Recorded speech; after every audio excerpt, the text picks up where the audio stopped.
गणतंत्र दिवस की सभी को हार्दिक शुभकामनाएं। जैसा कि हम जानते हैं, हमारा संविधान जो है वर्ल्ड का सबसे बड़ा लिखित संविधान के रूप में जाना जाता है।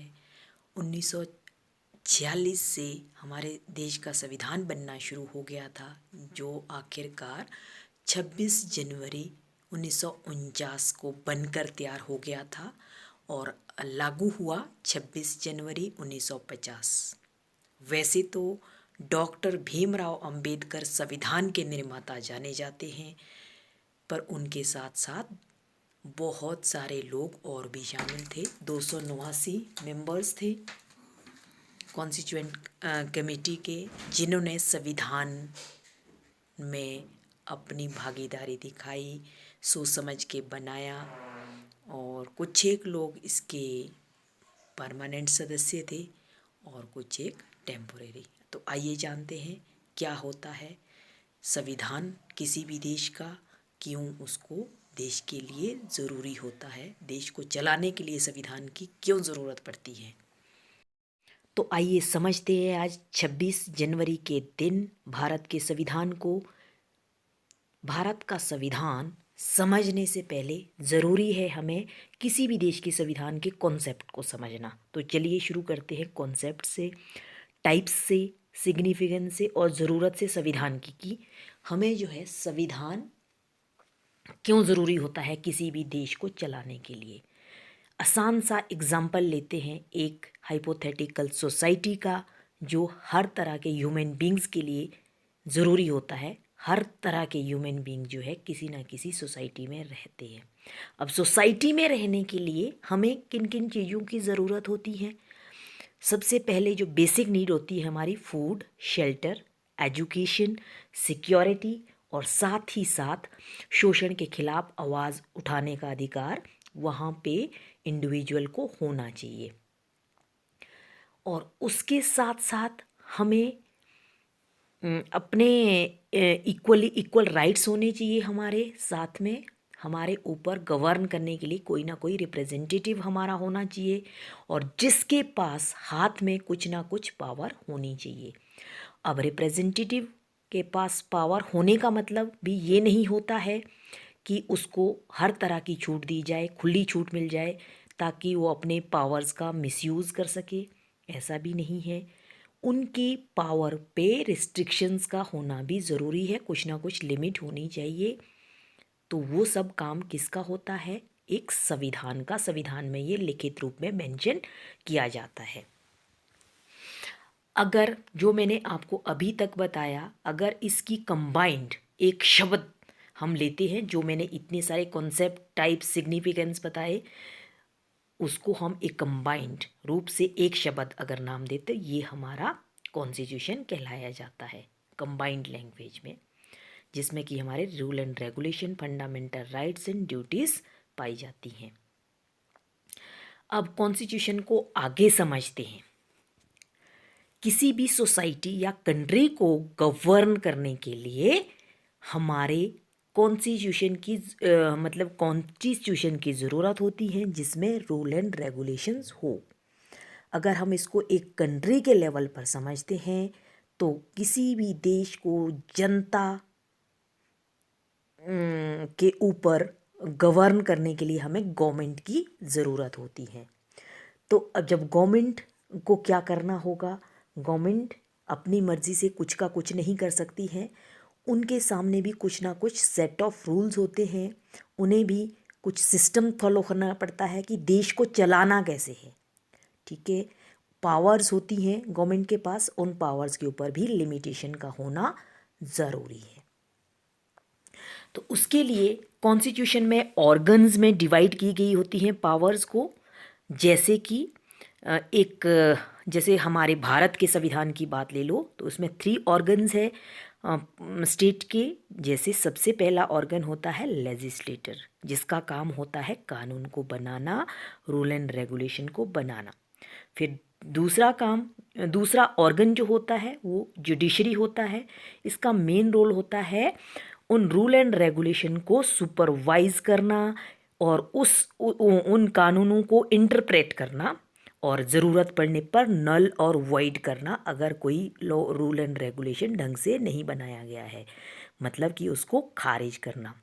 और सही तरीके से उन रूल एंड रेगुलेशन को एनफोर्स करने का काम होता है हमारे थर्ड ऑर्गन का, जो कि रहती है हमारी एग्जीक्यूटिव बॉडी। ठीक है जी। इसके अलावा बहुत सारी चीज़ें हमारे संविधान में बताई जाती हैं। तो जैसे कि किसी भी देश का शासन दो तरह से चलाया जाता है, मोनार्क सिस्टम से या फिर रिपब्लिक सिस्टम से। अब मोनार्क को समझते हैं। मोनार्क सिस्टम में एक ये भी एक सरकार होती है जिसमें राजा या रानी किसी एक के हाथ में पावर होती है। जनता से उसमें किसी भी तरह का निर्णय नहीं मांगा जाता है, मतलब कि एक व्यक्ति के हाथ में पावर होती है, वो या तो राजा होगा या रानी होगी, कोई इस तरह का कोई एक पावरफुल पर्सन होगा।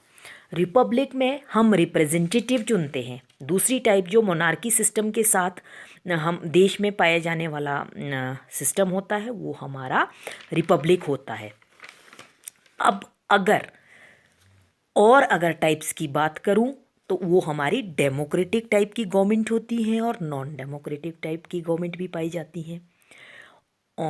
तो डेमोक्रेसी में for the people, by the people, to the people के सिस्टम से शासन चलता है, मगर नॉन डेमोक्रेटिक में ऑफिशियल्स द्वारा सरकार चलाई जाती है। लोगों से इसमें निर्णय, मतलब आम जनता से निर्णय नहीं मांगा जाता है। इसमें भी एक तरह से जनता के अलावा जो है नॉन ऑफिशियल लोग काम करते हैं, मतलब कि जनता का निर्णय इसमें नहीं लिया जाता है। अगर हम आगे संविधान के टाइप्स की बात करें, वो मैंने की ऊपर अभी आपकी गवर्नमेंट की टाइप की बात की, गवर्नमेंट कितनी तरह की होती है। अगर संविधान की टाइप्स की बात करें किसी भी देश के, तो वो दो तरह से पाया जाता है, रिटन और ओरल, मीन्स अनरिटन।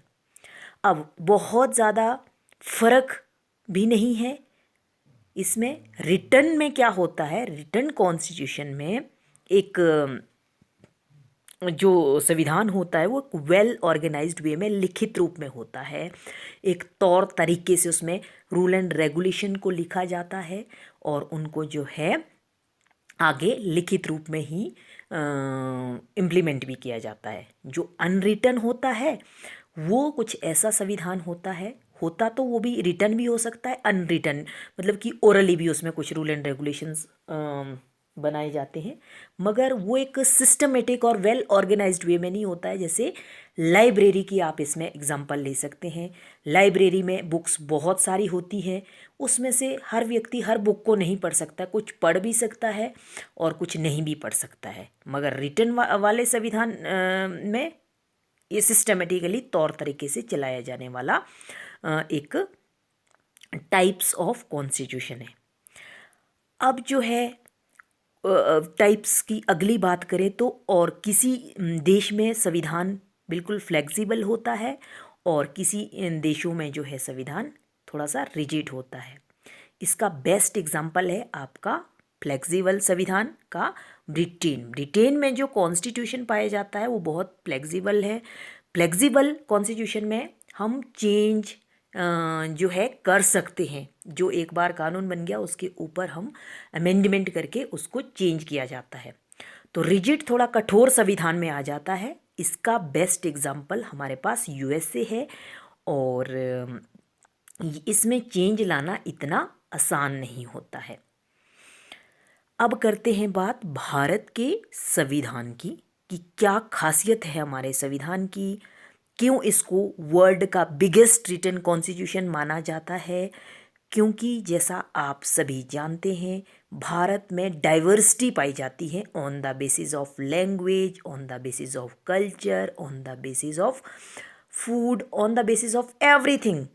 तो इसीलिए भारत के संविधान की भी एक खासियत है, हमने जो है जितने भी संविधान निर्माता थे उन्होंने अलग अलग देशों से इसमें खूबसूरत सी चीज़ें अलग अलग कंट्री से ली गई और उन्हीं सब चीज़ों का ध्यान रखते हुए, जैसा कि हमारे देश में डाइवर्सिटी है, on the basis of religion. यहाँ पे 5-6 तरह के धर्म पाए जाते हैं। कल्चर अलग अलग है। स्टेट वाइज लैंग्वेजेस भी बहुत वेरी करती हैं। तो ये हमारे संविधान की बहुत ही खूबसूरती है। इसीलिए भारत का संविधान वर्ल्ड का सबसे बड़ा लिखित संविधान के रूप में जाना जाता है।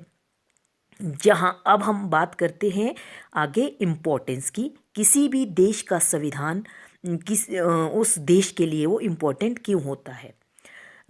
वो इसीलिए कि संविधान ही हमें बताता है कि जो 3 ऑर्गन्स है स्टेट के, उनको कैसे काम करना है। हमें फंडामेंटल राइट्स भी संविधान से ही मिलती हैं, ड्यूटीज़ मिलती हैं, और बहुत सारी चीज़ें जो है हमें संविधान से ही मिलती हैं, जिसके द्वारा हम कंट्री को गवर्न अच्छी तरह से कर सकते हैं। अब बात आती है संविधान को पढ़ना क्यों चाहिए। संविधान को पढ़ना हमारे लिए बहुत ज़्यादा ज़रूरी होता है। इससे हमें ये पता चलता है कि कौन से देश के में किस तरह की सरकार चलती है, रिपब्लिक रूल कहाँ चलता है। अब जब भारत की बात करें तो यहाँ पे हमारा एक डेमोक्रेसी चलती है और ड्यूअल सिस्टम चलता है गवर्नमेंट का। फंडामेंटल राइट्स एंड ड्यूटीज़ भी हमें यहाँ पे बखूबी दी गई हैं। वो सब चीज़ें हमें संविधान को पढ़ने के बाद ही पता चलती है। तो थैंक यू सो मच। ये दी मैंने डिटेल संविधान के बारे में, ब्रीफ सी। आई होप सभी को समझ आया होगा। Happy republic day to one and all once again. Good night.